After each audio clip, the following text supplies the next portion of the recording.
If you look at the Earth from space, you might be amazed that millions of species have flourished in the sea, in forests, lakes, and deserts. Back on the ground, you may notice that we humans are causing big changes to the climate and ecosystems, and we need to do more to protect these amazing animals and plants. Welcome to Eco Africa. I'm Malama Mukonde in Lusaka, Zambia. And from me, Chris Lems in Lagos, Nigeria. Welcome to Eco Africa. We start the show in South Africa. It's been in the news recently following weeks of devastating floods. Torrential rain has destroyed roads, homes and livelihoods. Many in the north and northeast travel south and west, and the story changes completely. Here, rain is rare. The land is dry, open and quiet. This is the Karoo. The Karoo is a vast semi-desert that covers around 1/3 of the country. It is so inhospitable that it has remained only sparsely populated by humans. But precisely that makes it ideal for an unusual partnership between the soil and the stars. Amy Lee Vizahi always dreamed of the stars, like her forefathers, the San people of southern Africa. Now 24, she teaches local students and tourists about how indigenous people interpreted the night sky, working as an astro guide. It's basically about how we can combine the indigenous stories, which the San people had to tell regarding the cosmos, and to see how we can make a tourism experience out of it. Amy Lee lives in the remote town of Carnarvon in the Karoo Desert. Its isolated location and dry, hot climate have created harsh living conditions for thousands of years. Yet these inhospitable conditions have also led to minimal light and electronic pollution, perfect for stargazing. So perfect, in fact, that the area has been chosen to build the world's largest radio telescope project, capable of detecting signals dating from the very beginnings of the universe. For this deprived area, the Square Kilometre Array, or SKA, is not only providing an economic boost. The SKA has the potential to revive the area's neglected ecosystem too, almost by chance. As part of South Africa's successful project bid, an area of 135,000 hectares surrounding the telescope site was declared the Meerkat National Park in 2020. Located just 90 kilometers from Carnarvon. The park was not meant for tourism, but to protect the sensitive astronomical instruments from interference. But this special status is allowing conservationists and researchers to begin to restore the fragile ecosystem and undo the damage caused by centuries of farming and overgrazing. Veynad Karlitz is a botanist who's studying quiver tree populations in the park. These iconic succulents are indigenous to South Africa and Namibia. As the area of the Meerkat National Park used to be farmland, a lot of the trees have been damaged by animals. These leaves are very tasty to animals, so especially the young ones as they pop up, sheep, goats, things like that. Oftentimes you'll have bark stripped away from how the animal scratched it to get to the moisture that's inside the xylem. To revive the ecosystem, the Environmental Observation Network, which Karlitz works for, is collaborating with San Parks, the public authority managing the park. The area was once inhabited by the black rhino and various antelope species. These days, few animals roam here. But Hendrik Malgus, the park manager, has ambitious plans. We are busy with vegetation monitoring at this moment to see what are the numbers we can put in. Well, we are looking at reintroducing gemsbok, red hartebeest, springbok, then eland as well. Yeah. That's what we could reintroduce as early as June, July 2026. Since monitoring the vegetation and wildlife with video traps, Malgus has found that the kudu and springbok populations have increased, but also bird life has become more abundant. especially around the many little watering holes that provide relief in these arid surroundings. We've counted about 18 to 22 breeding pairs of black eagle in the park, which is quite a very high number. So that's a very positive thing for the birds and biodiversity in general. The Karoo was completely underwater about 200 million years ago. Now it struggles with decade-long droughts, making it even harder for life to exist. When white settlers started farming the area in the late 18th century, they planted alien trees that destabilized the water table for generations, furthering soil degradation and a loss in biodiversity. Hendrik Malgus and his team are therefore clearing the area of invasive species, which might take decades. But the conservationist believes that they can restore the ecosystem to close to what it was like before, also thanks to the SKA.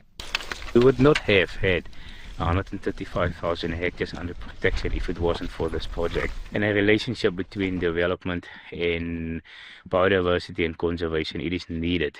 So the one can employ people and can boost the economy and stuff like that, and the other one can look after the environment. So it's a 50-50 relationship that works very well. Back to Carnarvon and Amy Lee Vizahi, whose training was funded by Soreo, the public entity that runs the SKA project in South Africa. The Astro Guide says the SKA project is already transforming her community. Since operating in the area, there have been a lot of youngsters that the SKA helped to get out of town, paying for their studies. And then some of those people actually came back after studying and are working on site currently. As she cannot yet live from astro guiding, Amy Lee works as an assistant teacher at the local high school. Whenever she can, she takes students out into the field to teach them about the San people's knowledge of medicinal plants and their special bond with nature. Now it's time to prepare a traditional supper for tonight's bonfire. Most of the kids, they come out of households that they don't always have everything at home, you see. So I think that some of them, they are grateful for the little meal that they get wherever, whenever. Here, under the stars, the community connects to the San traditions again. Dancing and singing during a full or new moon was a way of seeking blessings from nature. They saw nature as something that they should look after and keep safe for themselves and also for their children. Amy Lee's vision for a brighter future comes alive as ancient culture and modern conservation efforts meet under the same stars. Food loss is a critical issue in many African countries. In Senegal, hundreds of tons of agricultural crops are lost every year before they get to a consumer. It is mainly due to a lack of suitable storage facilities. Now, a young entrepreneur has come up with a simple solution that is affordable and eco-friendly.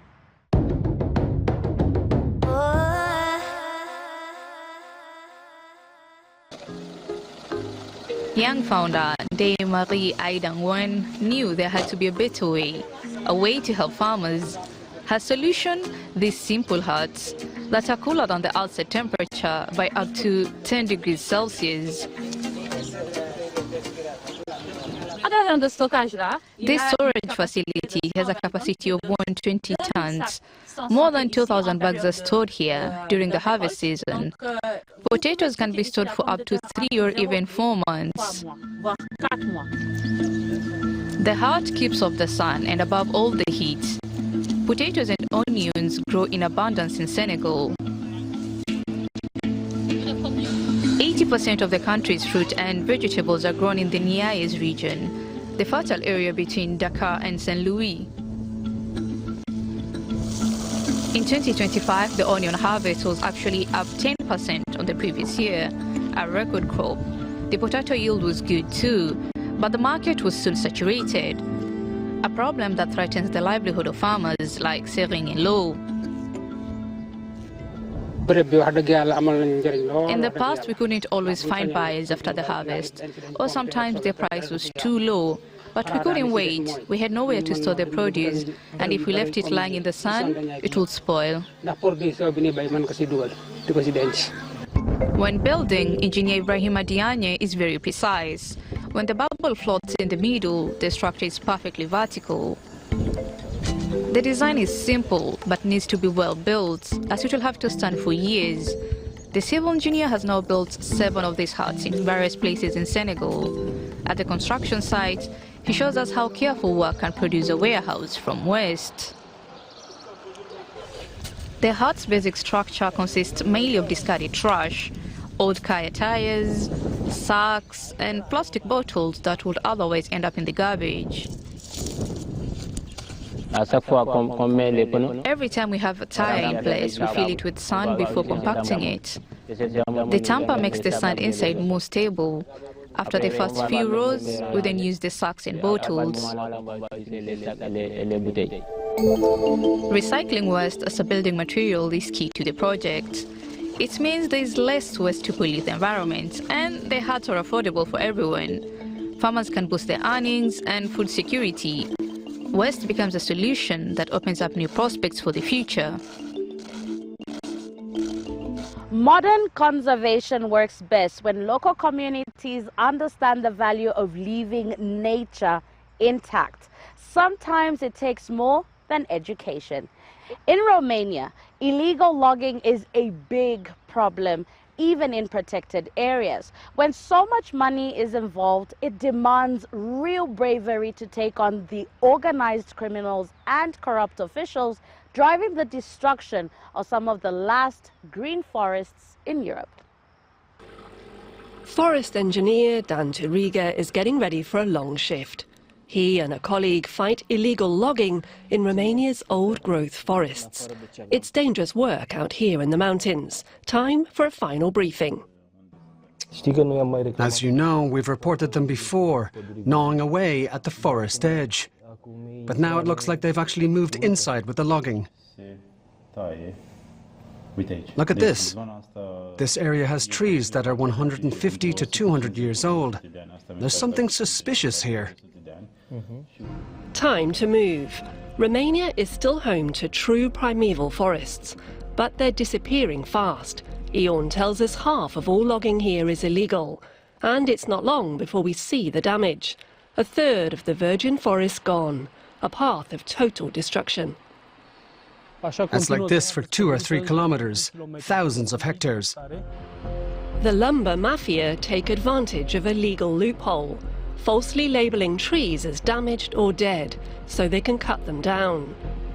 The forest engineers say it's a pretext to harvest millions of cubic meters of healthy wood. All the clues around the freshly felled trees indicate that these were green trees. No doubt about it. Here's more proof. All the branches are green. And business is booming. Some of the wood is used locally, but the rest is sold across the EU for profit. Jan, do you copy? Yeah, I'm here. Come over, we just ran into them. They're hauling off a load of green wood right now. Hello, is there someone we can speak to? Who's in charge? Where can we find your boss? At the office. Where's his office? No idea. We want to know why this is listed as an emergency cut when you're clearly taking green wood. He needs to explain. But it's clear they won't get answers here, nor a name to hold accountable. We just uncovered an illegal operation. Illegal on 2 counts. First, they're cutting green wood labelled as dry. Second, the paperwork is forged. Exposing these crimes is dangerous work. The pair make a swift exit. Their colleague, Gabriel Paun, has received death threats from the mafia. 10 years ago, he narrowly survived an assassination attempt. We meet him at a safe house somewhere in Austria, 1,000 kilometers from home. The biggest fear of organized criminal structures is that the truth will hit the light and it will come public. It's very dangerous because we're talking about people who do not forget and do not forgive. And they're constantly looking after me. Paun says it's a sacrifice he's willing to make to protect the climate. His hope lies in an EU regulation designed to punish illegal logging. But the law could still be watered down, and countries like Austria want to scrap it entirely. The risk is that beyond the Commission's proposed cuts, the European Parliament, conservatives and the far right might weaken the law even further. There's immense lobby pressure against it, especially from European forest owners. Meanwhile, the chainsaws keep running in the Carpathians. For forest engineers Ion and Dan, it's a race against time. Now the challenge is to document the evidence before the authorities arrive. The loggers are hurrying to clear the wood away fast before they get caught red-handed. Their NGO, Agent Green, has filed EU infringement proceedings against Romania. Their goal? To stop illegal logging for good.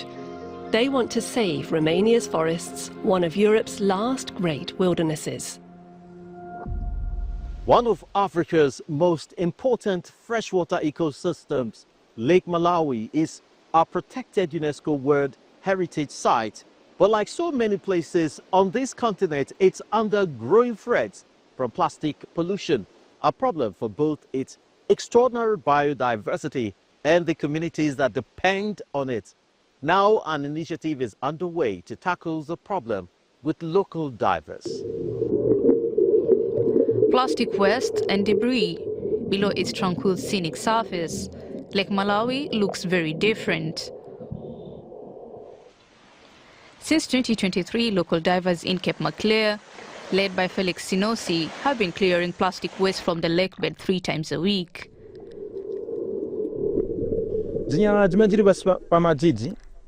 The garbage underwater seems harmless, but it is destructive. When diving tourists come here with cameras to see fish, instead they see garbage underwater, which is not good. Not only that, fish eat plastic and this also affects humans, as humans eat fish.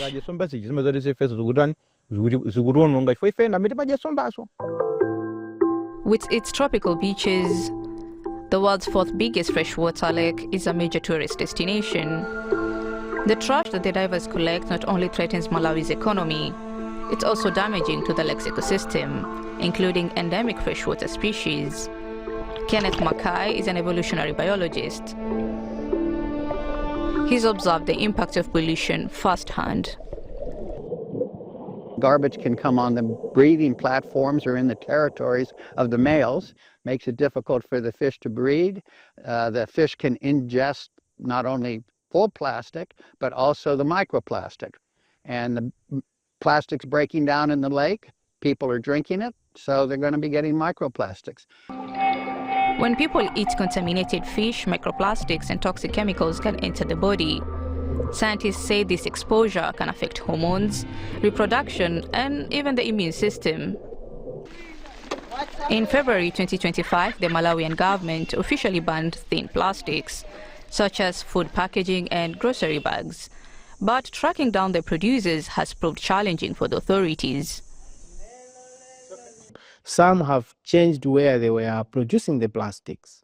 The location where we banned them, that no more production here. So they changed the production site to relocate to other sites. So that has also been a problem to regulate and monitor them. Some of the trash recovered by the divers in Cape Maclear ends up transformed into various products for sale. We collect garbage like glass bottles, plastic bags, and tins. We work with these items to recycle them into crafts.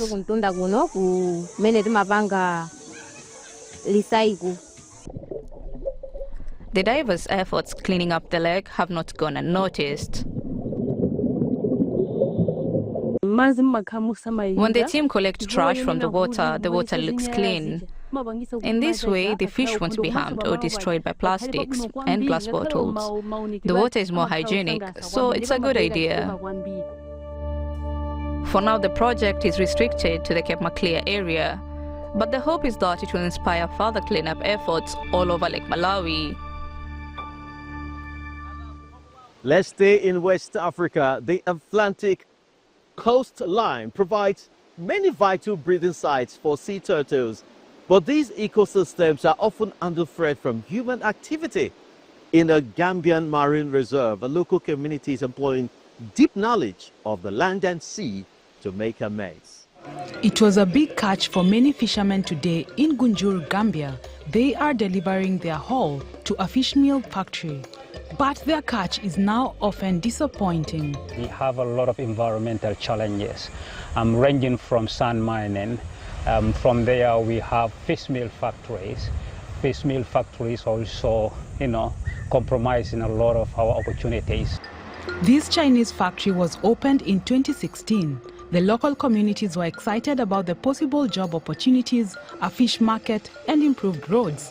But the hopes for growth have come with a hefty price tag, bringing damage to the environment here.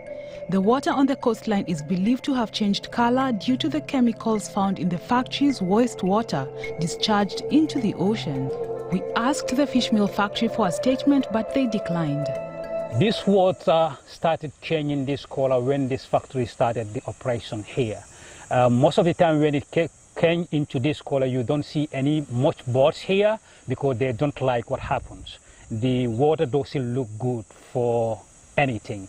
The first time it happened, it also killed all the small fish and it also killed a lot of crabs. So we have documented that this happens because we have these fish meal factories. The marine forest area is affected too. This Bolong Fenyo Wildlife Reserve was established in 2008 to protect mangroves, woodlands and coastal dunes. The 345 hectares reserve was once a thriving habitat for migratory birds, bats and monkeys. But climate change and pollution, largely driven by human activity, have disrupted the ecosystem, forcing the birds to stop nesting near the lagoon.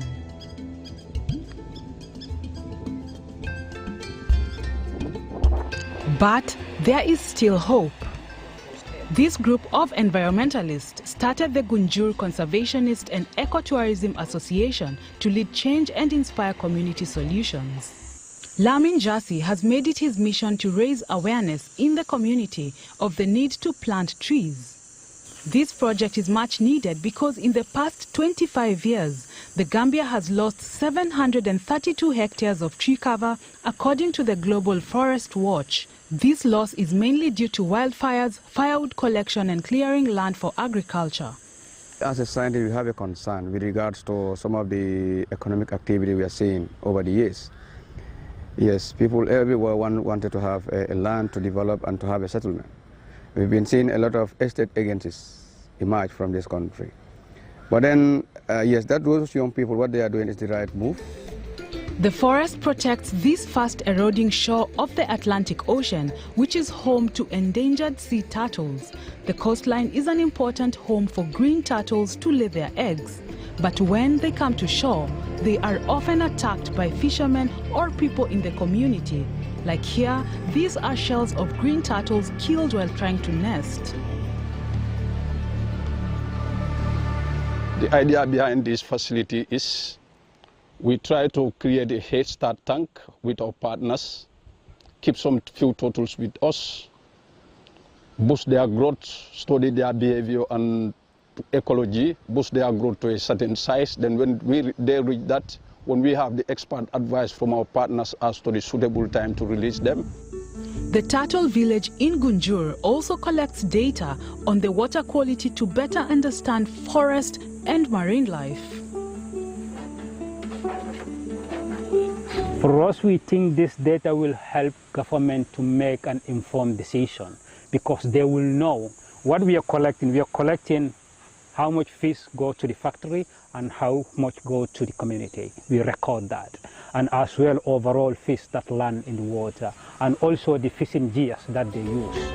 Lamin and his team know that the future of this ecosystem mainly depends on the commitment of the people who call it home. And it's good to know that local knowledge can be so powerful. That's all from us this time. I'm Chris Lems in Lagos, Nigeria. Thanks for watching. We have plenty more stories online about inspiring eco-heroes, and we love hearing from you too. So do share your thoughts with us at echo@dw.com. For now, it's goodbye from me, Malama Mukonde in Lusaka, Zambia. See you next time.